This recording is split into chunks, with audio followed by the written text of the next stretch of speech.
තෑගි එහෙම හම්බෙනවනේ. තෑගි ඕනේද ඔයාලට? දැන් ටීචර් තෑගි ගොඩාක් ගෙනත් තියෙනවා. හැබැයි ඒවා හම්බෙන්නේ අවුරුදු කාලෙටනේ.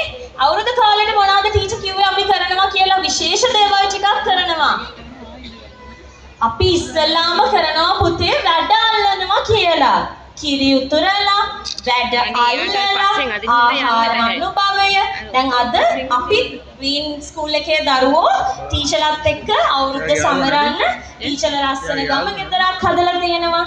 ලිඳක් හදලා තියෙනවා. ටීචර් ඔය කියපු New Year rituals අවුරුදු චාරිත්‍ර වාරිත්‍ර මොනවාද?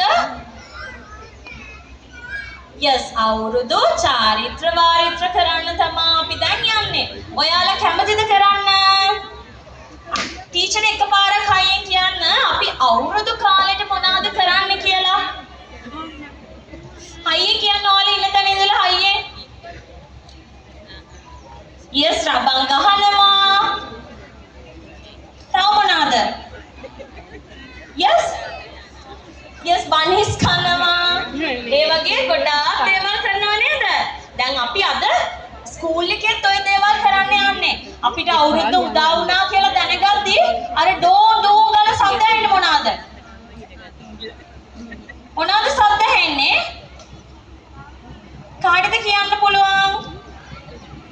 රචින්න දානව නේද? රචින්න දාන්නේ චූටි බබාලාද අම්මිලාද තාත්තලාද? තාත්තලා. චූටි බබාලා අල්ලනවද ඒවා? නෑ ඇල්ලුවොත් මොකද වෙන්නේ? පිච්චෙනවා. එතකොට ඔයාලා දැන් අවුරුද්ද උදා වෙන දවස්